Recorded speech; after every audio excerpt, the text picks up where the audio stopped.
What's up, guys? Today we're going to talk about how to art direct or creative direct your video project. Now, art directors are not some wizards, you know? They don't have special powers. They're just creative people with a vision, but they know how to achieve their vision by working with others. So, you're creative, you got a vision, don't you?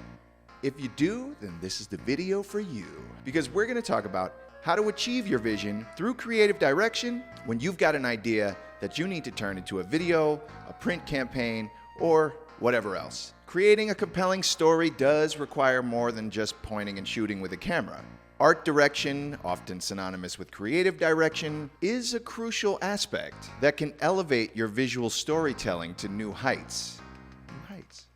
Whether you're a budding filmmaker, a content creator, or an entrepreneur, mastering the art of directing is essential. Let's talk about the key steps to art directing your own video project or campaign. The first thing you want to do is clearly define your vision. Oftentimes this means partnering up with a copywriter or just another creative mind and doing a lot of concept work, spitballing ideas, throwing a bunch of stuff at the wall and seeing what sticks, but really you want to define your objective. I think your best bet is to find the most effective message or the message that resonates with you most within whatever it is that you want to sell or promote or inform people about. Ideally, you want your vision to elicit an emotional response in the audience. A lot of decisions are driven based on emotion. We've said this before. Storyboarding and planning. Once you've got a concept that you like, that you and your partner like, you and your copywriter like, or you feel confident in, then you want to start to storyboard, which means you're going to create a visual roadmap that's going to help others achieve the vision that you have in your mind.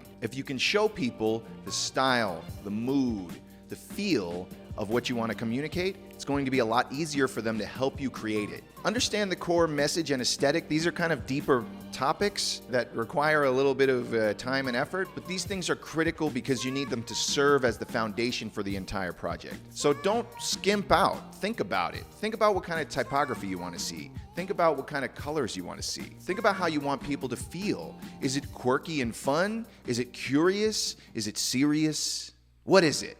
Consider your audience. This is important. This is easy to overlook. You have to remember you're not just sharing this visual with the world, with just anyone. You want to talk to a specific person. Who are you talking to? Are you talking to kids that like ice cream? Are you talking to older people that want to gamble?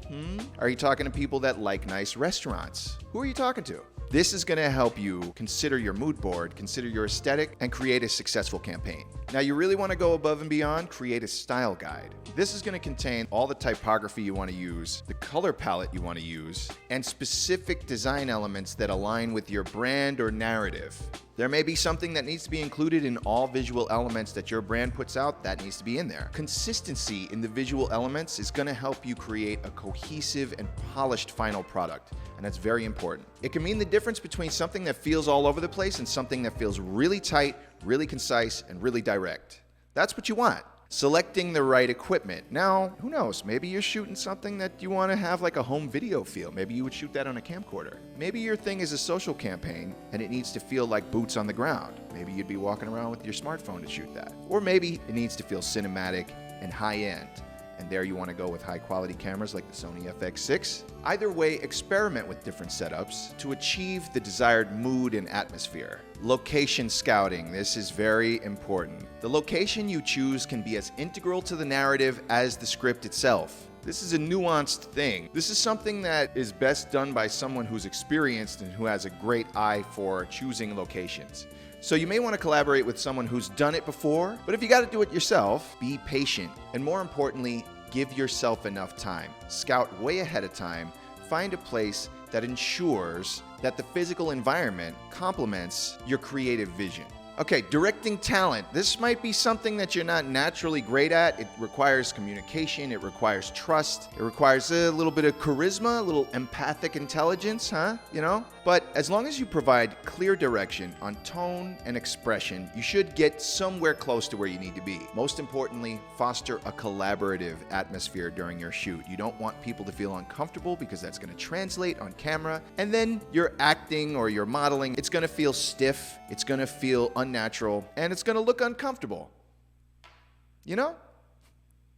Be nice, work together. Editing and post-production. So the art of directing does extend into the post-production phase. Work closely with your editor to ensure that the final product matches the creative vision. Pay attention to pacing, transitions, and the overall flow of the video. Here's a little tip when it comes to editing. No clip should ever be on screen for more than 3 seconds without a great reason. So if you don't have much experience, you can start there. The more you do it, the more you'll start to get a feel for timing and how editing expresses energy. Feedback, yay! We're scared of feedback, aren't we? Artists, we got egos. We don't want to be told to change something. We don't want to be told something's not cool. We don't want to be told something's not beautiful and perfect. However, if you have other creatives in your circle that you trust, you should seek out their input. Constructive criticism can provide valuable insights and help refine your project. Be open to making adjustments and iterations based on the input you receive. Remember what happened when they gave Star Wars to George Lucas and let him do whatever he wanted with it? I mean, it's just an opinion. Are there more bad Star Wars movies than there are good Star Wars movies? I'm just going to pose that question. Promotion and distribution. Once your video is polished and ready for the world to see, strategize your distribution and promotion. Don't just put it out there. Utilize social media, email marketing, or other channels relevant to your audience to maximize reach and engagement. Okay, we did it. In short, art directing your own project can be challenging, but it is rewarding. By defining your vision, planning meticulously, and paying attention to every detail, you can transform your ideas into visually stunning and impactful pieces of content. Embrace the creative process. Stay true to your vision and let your passion guide you through the journey. Follow these steps and you'll be bringing your video or print or marketing project to life. And speaking of marketing project, if you need video production for your marketing project and you don't know where to go, you can always visit onetrackmind.com. That is on3trackmind.com. And I'll be there to answer all your questions. I'm Rob McGovern from One Track Mind. Thank you so much for watching. If you enjoyed this content, please like and subscribe. And I will see you all in the next video. Bye-bye.